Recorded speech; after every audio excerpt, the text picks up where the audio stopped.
After my so-called post-graduation, my head of the department told me, come and do a research, PhD program.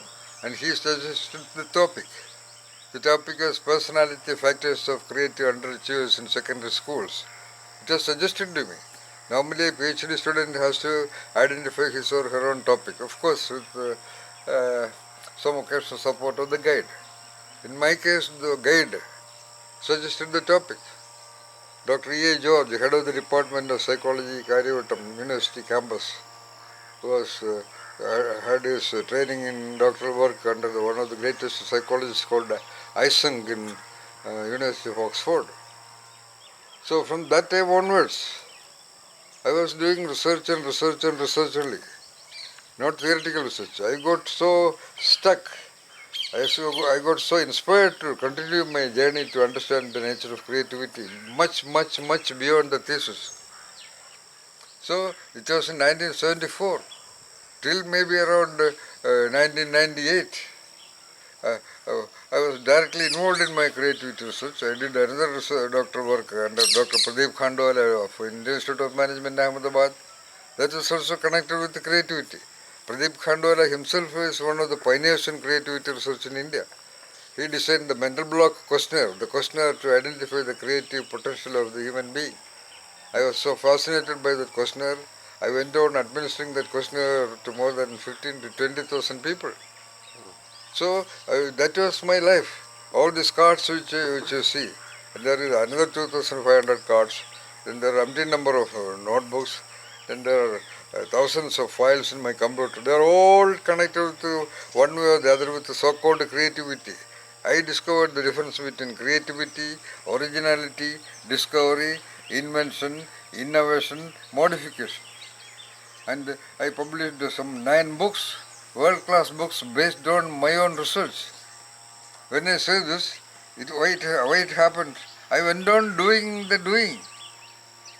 It is not that I did all those things in order to write books. Okay? Yeah. It all just happened on the way. In fact, even I never thought about writing a book. My friend Dr. V. Mukundadas, he only told me, why don't you write a book? Therefore, my first book named Organization Intellect is dedicated to him only. Because he only told me to write a book. I never thought about that.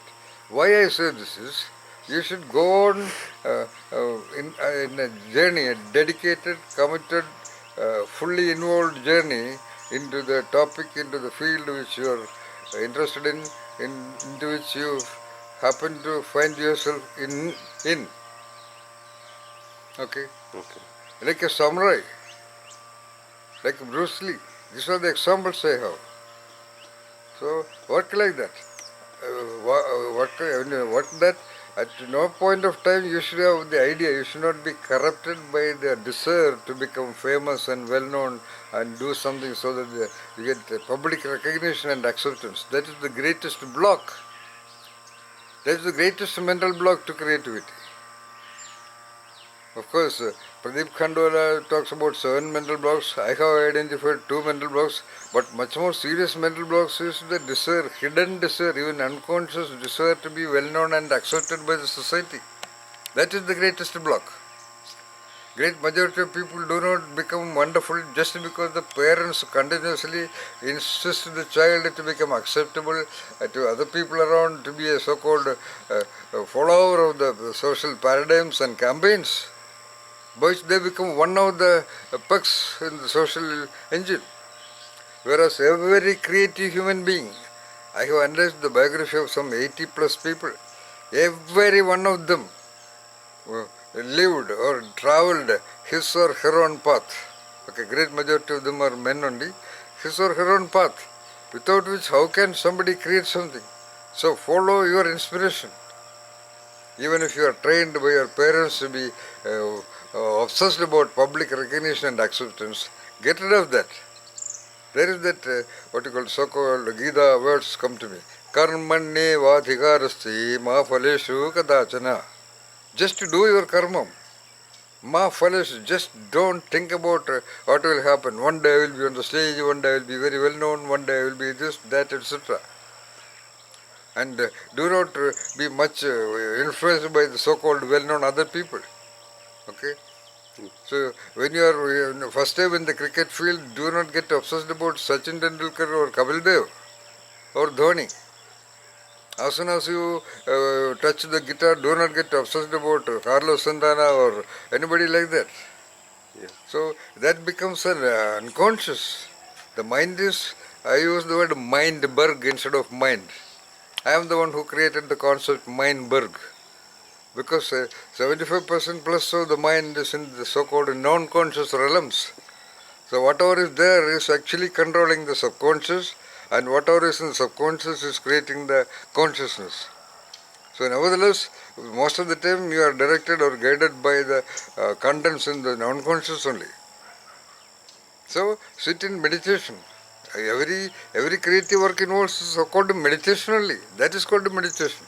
A writer of a film script, he is meditating on that theme, how to create the script, how to design the difference of the scenes, and how to create the twist. He is going on doing that.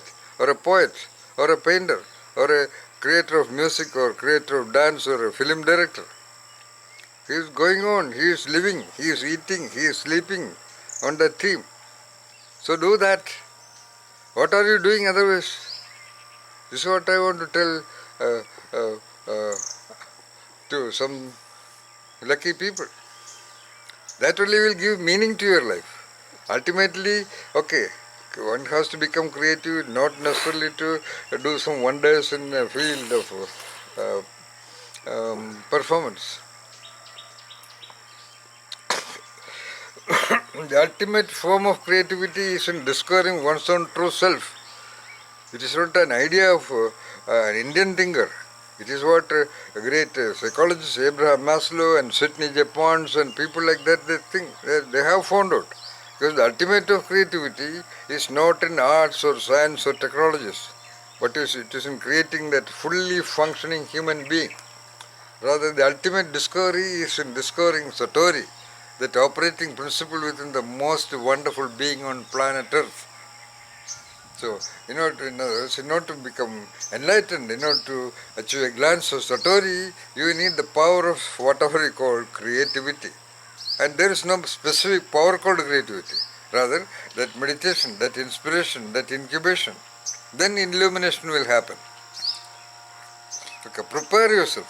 That classic diagram, classic scheme of creativity identified by Graham Wallace. The 5 stages. Preparation, years of preparation, which like I have had in creativity, or like Zakir Hussain had on tabla. Okay? Preparation.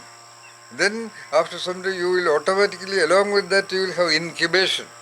The second phase of creativity suggested by Graham Wallace after analyzing so many creative products in the history of the world, which nobody can deny. Incubation, meaning like the hen is incubating over the eggs. And one day the egg opens. So after incubation, naturally the system, the original engines of the human entity will have to do something, will be forced. It is a natural outcome of what Graham Wallace calls illumination. Illumination meaning suddenly there is a clue, a eureka. Yeah, I got it. Then you go sit down on the table or wherever you are working and then work out according to that illumination. That is called illumination. Then action. You are acting upon that illumination. Then you act out, you write down the entire theme, you create the entire music, and then in that spot. Then you take out that again and verify for its elegance, for its structure, for its design, for its setting, for its other elements. Okay? Okay? Finishing touches. Yeah. It may involve editing, re-editing, writing, rewriting, etc. Then you escaped from that action.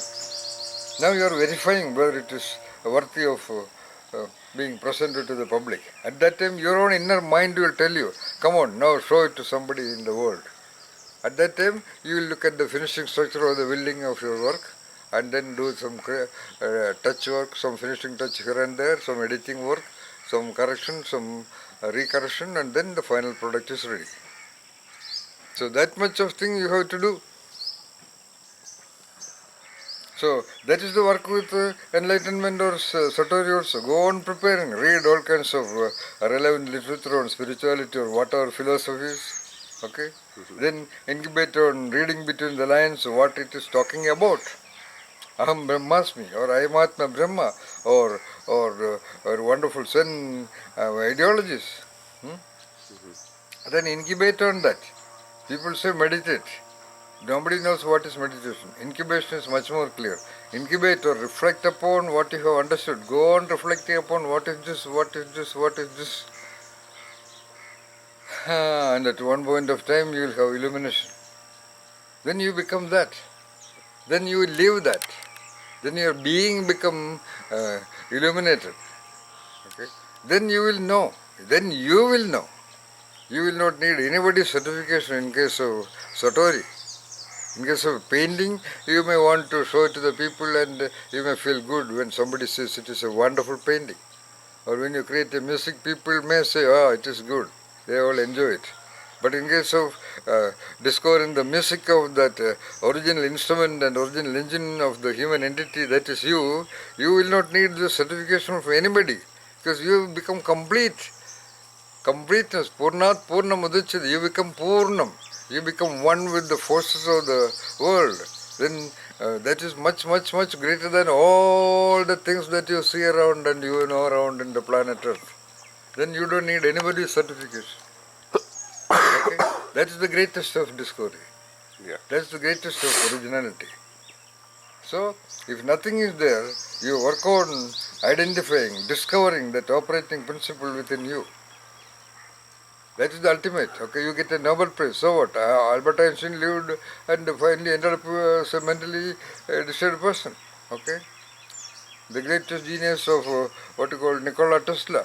His life ended up in absolute tragedy. So that is not. That is okay, great. But the ultimate of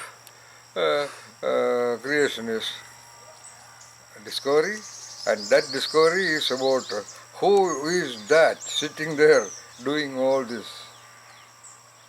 Okay? All right? Right. Good luck.